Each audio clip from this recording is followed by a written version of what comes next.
থেকে রাত 12টা পর্যন্ত কালেকশন হবে, এটা ইসলামী বিধান আমি বলতে পারছি না। তবে ইসলামের খেলাফও আমি এটা আপনাকে দলিল দিয়ে বোঝাতে পারছি না। আপনাকে আমি বোঝানোর চেষ্টা করছি, আপনি গঠনমূলক চিন্তা ভাবনা হাতে নিন, আপনি এলেম অর্জন করুন, আপনি এভাবে দান করা শিখুন, স্থায়ী দান যেটা সাদকায়ে জারিয়া।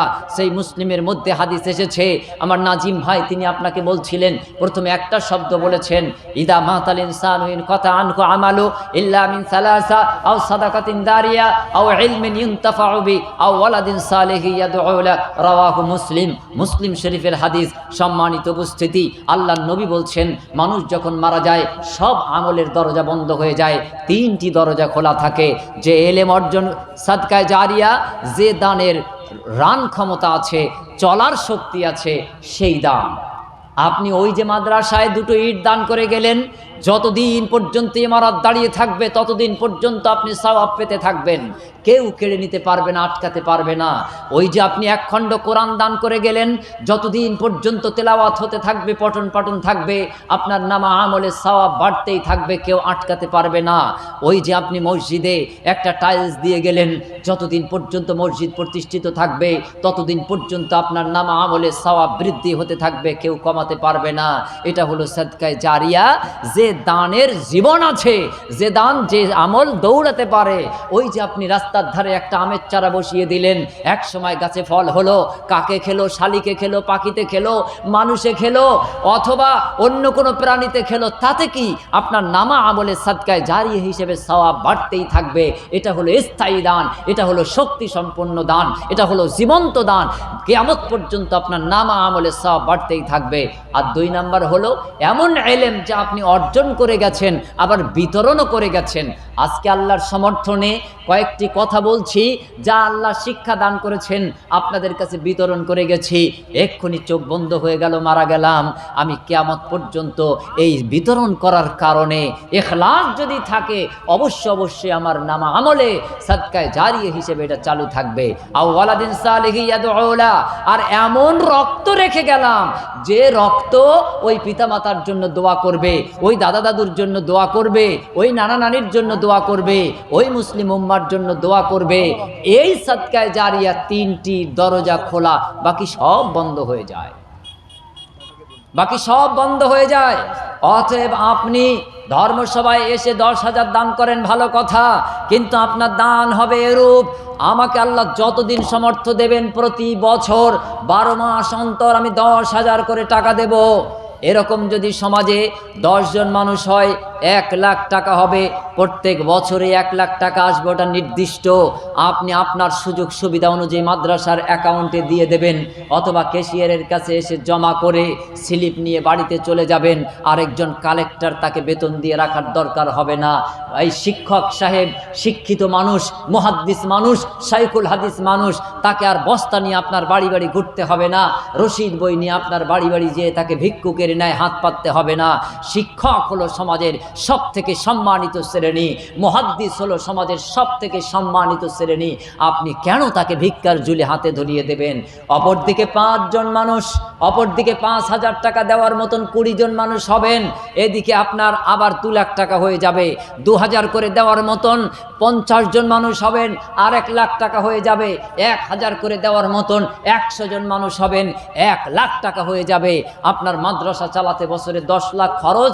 স্থায়ী দাতা হিসেবে আপনি দাতা কালেক্টর করুন, 1 বছর কষ্ট করুন কমিটি, ইনশাআল্লাহ 12 বছর ধরে চলবে। উম্মুল কোরা বিশ্ববিদ্যালয় চলে, বছরে 1,800 কোটি টাকা খরচ হয়, 1800 কোটি টাকা। আল আজহার বিশ্ববিদ্যালয় চলে, বছরে 900 থেকে 1000 কোটি টাকা খরচ হয়। মালয়েশিয়া বিশ্ববিদ্যালয় চলে, ইসলামী বিশ্ববিদ্যালয়, 1900 থেকে 2000 কোটি টাকা খরচ হয়। কিন্তু তারা কেউ এই ধরনের ব্যবস্থা করে না। তাদের এমন ব্যবস্থা আছে, সরকারের ফান্ড থেকে আসে, বেসরকারি সংস্থা থেকে আসে, শিল্পপতি দাতা যারা আছে তাদের কাছ থেকে আসে, বিদেশ থেকে আসে।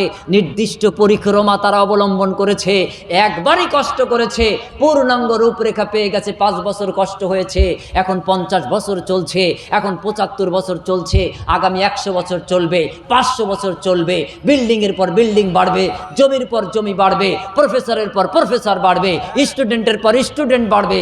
আপনাকে আর ভিক্ষা করতে হবে না, আপনাকে আর হাত পাততে হবে না। অমুকের দেখা দেখি আমিও আবার দাতা হয়ে গেলাম, আমার দেখা দেখি আপনিও দাতা হবেন, এটাই হবে ব্যবস্থা।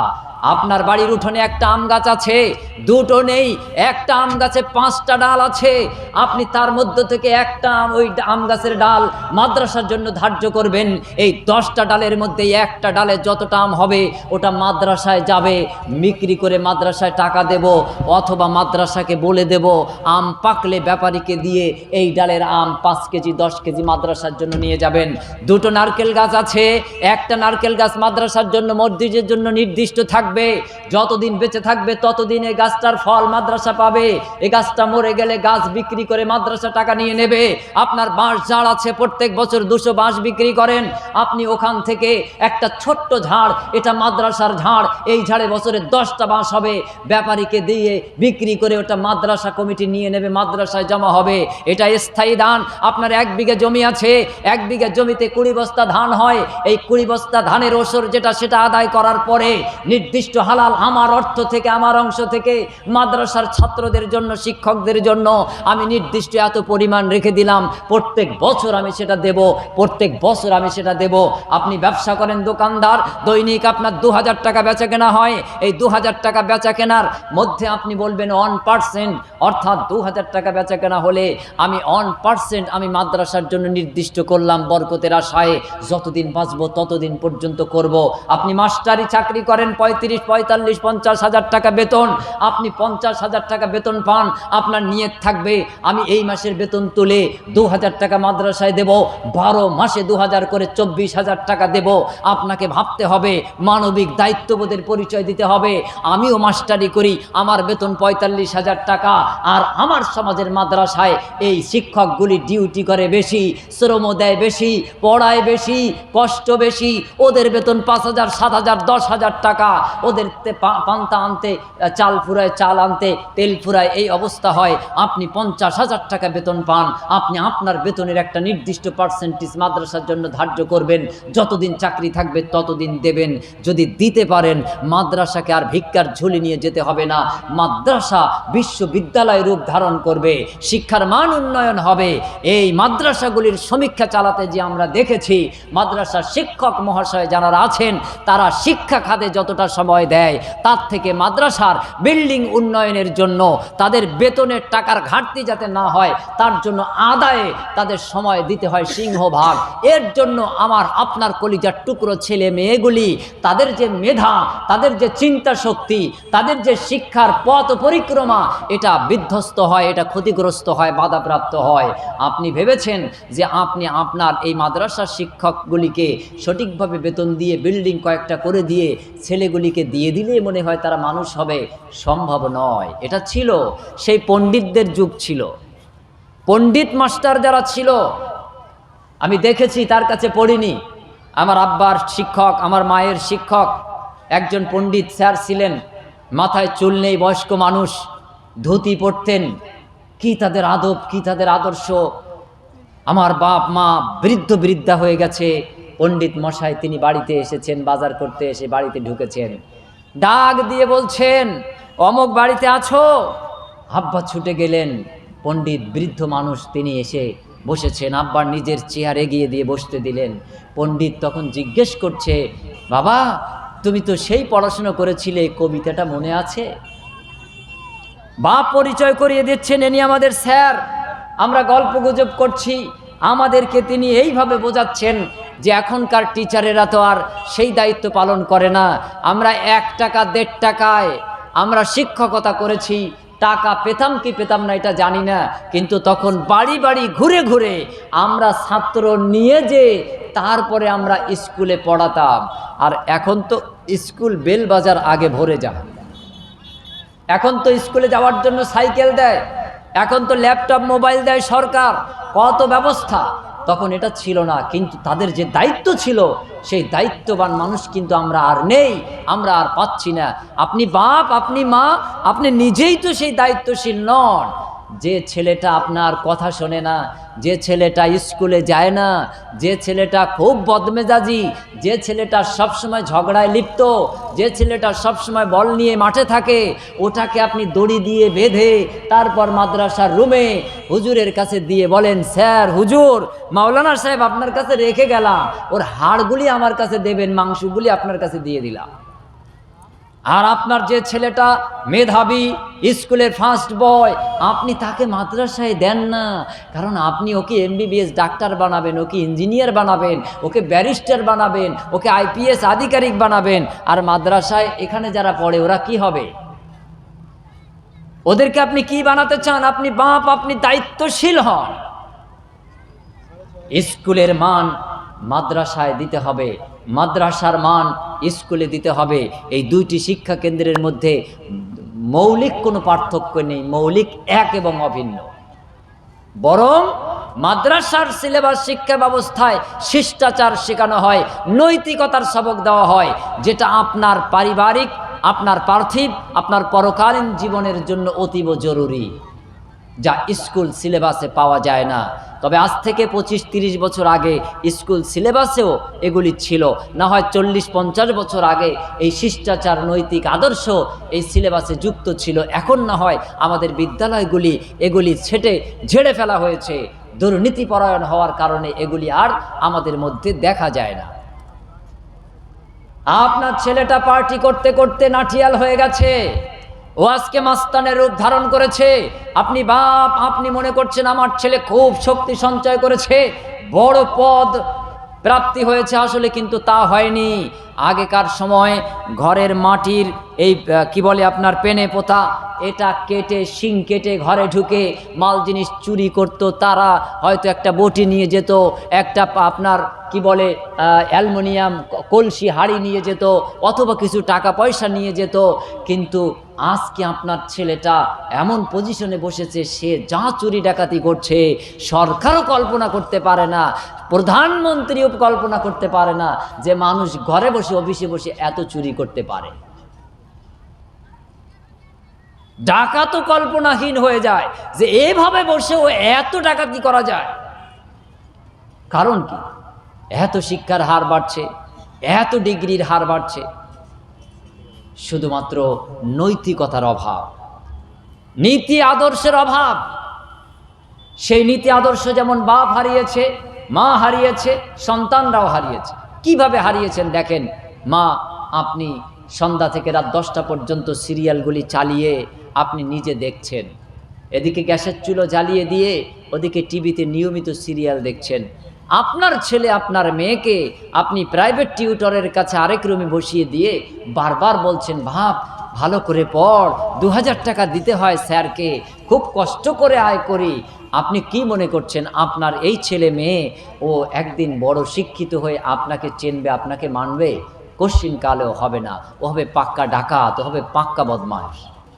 কারণ ও জানে আমার মা, আমার বাপ এখানে বসে সিরিয়াল দেখে পরকীয়া ট্রেনিং দিচ্ছে, সিরিয়ালগুলিতে সবই জেনাবে বিচারার বেলেল্লাপনা শিক্ষা দেয়।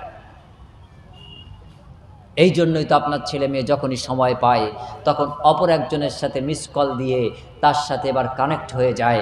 আর এভাবে তারা অবৈধ সম্পর্কে লিপ্ত হয়ে সমাজকে আজকে অজাচারের দিকে ঠেলে দিচ্ছে, পাপাচারে ভরপুর হয়ে গেছে। হাই রোডের উপরে চাচা হেঁটে যাচ্ছে, ভাইপো আরেকটা মেয়ের কাঁধে হাত দিয়ে বাইকের উপরে বসে গল্প করছে, চাচা মাথা নিচু করে হেঁটে যাচ্ছে, লজ্জায় চোখ উঁচু করতে পারছে না। বর্তমান সমাজ ব্যবস্থা তো এই জায়গায় এসে গেছে, শুধু বাপের দায়িত্বের অভাব। দায়িত্ববান আপনি কিভাবে হবেন? সঠিক জ্ঞানই তো আপনার নেই। আপনি এমএসসি, আপনি বিএসসি হয়েছেন, কিন্তু আপনার মধ্যে ধর্মীয় নীতিমালার যে শিক্ষা, মৌলিক শিক্ষার নিরাপত্তা, এটাই তো আপনার মধ্যে নেই। অতএব আল্লামাল কোরআন, কোরআনের যে শিক্ষার কথা আল্লাহ বলেছেন, সেই মৌলিক শিক্ষা আপনাকে নিতে হবে। সেই মৌলিক শিক্ষা কিন্তু এই ভাঙাচুরো প্রতিষ্ঠানগুলিতেই হয়, ওই মক্তবেই পাওয়া যায়। ওই শিক্ষা স্কুলে, কলেজে, ইউনিভার্সিটিতে খুঁজে পাওয়া যায় না। ইসলামী দেশগুলিতে কিছু পাওয়া গেলেও আমাদের সমাজ ব্যবস্থায় সেগুলিকে খুঁজে পাওয়া যায় না। অতএব এই ভাঙাচুরো প্রতিষ্ঠানগুলিকেই আপনার প্রাণ দিয়ে ভালোবাসতে হবে। আপনার মন থেকে আপনার জীবনের নির্দিষ্ট অংশকে এর সাথে যুক্ত যুক্ত করে দিতে হবে, তবেই আপনি আল্লাহ সুবহানাহু ওয়া তাআলার রেজামন্দি সন্তুষ্টি কামনা করতে পারবেন। এর জন্য আমি বলছিলাম যে কালেমা, সালাত, সিয়াম, হজ, যাকাত, দান, খায়রাত এগুলি তো আমালে সলে, কিন্তু আপনি কি জানেন আমালে সলেহের সেরা আমালে সলে কোনটি? সেরা আমালে সলে হচ্ছে জ্ঞান অর্জন করা। সর্বশ্রেষ্ঠ ভালো কর্ম হচ্ছে জ্ঞান অর্জন করা।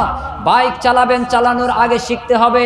যদি না শিখে 34 নম্বর জাতীয় সড়কে ওঠেন, নিজে অ্যাক্সিডেন্ট করে মরবেন, গাড়ি ক্ষতিগ্রস্ত করবেন, রাস্তায় যারা আছে তাদেরকেও পিষ্ট করে মারবেন, নিজে ক্ষতিগ্রস্ত হবেন, পথিককে ক্ষতিগ্রস্ত করবেন, আপনার গাড়ি ক্ষতি হবে শুধু চালানো শেখেননি বলে।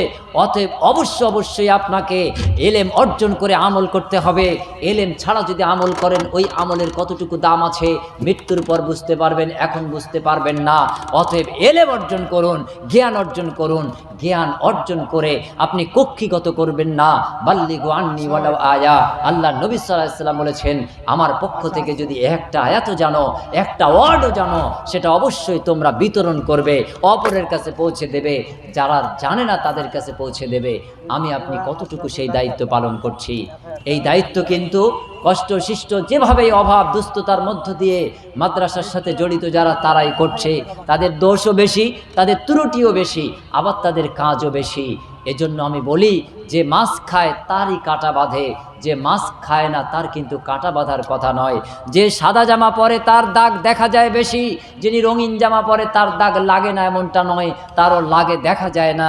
মসজিদের ইমাম, মাদ্রাসার শিক্ষক, মাদ্রাসা কমিটি, মসজিদ কমিটি, জলসা কমিটি, তারা সাদা জামার ন্যায় তাদের দোষ অল্পতেই প্রকাশিত হয়, দেখা যায়। এই জন্য বদনাম বেশি। এই বদনামকে উপেক্ষা করে আল্লাহর সন্তুষ্টির জন্য যারাই দিনের প্রচার এবং প্রসারে নিজেকে নিয়োজিত রেখেছে, নিজেকে উৎসর্গকৃত করেছে আল্লাহর সন্তুষ্টির জন্য, এরাই তো ফি সাবিলিল্লাহ আছে, এরাই তো আল্লাহর বান্দা বান্দি, এরাই তো আল্লাহর নৈকট্যশীল বা বান্দা এবং বান্দি। অতএব আল্লাহ সুবহানাহু ওয়া তাআলা তিনি তাদের প্রতি খুশি যারা আল্লাহর দ্বীনকে প্রচার এবং প্রসারে সহযোগিতা করে। তাই আমি আপনাদের কাছে একান্ত নিবেদন করতে চাই যে সর্বসেরা আমলে চলে হচ্ছে এলেম অর্জন করা। দেখেন এলেম অর্জন করলে কি হয়। ধর্মসভার প্রয়োজন হতো না।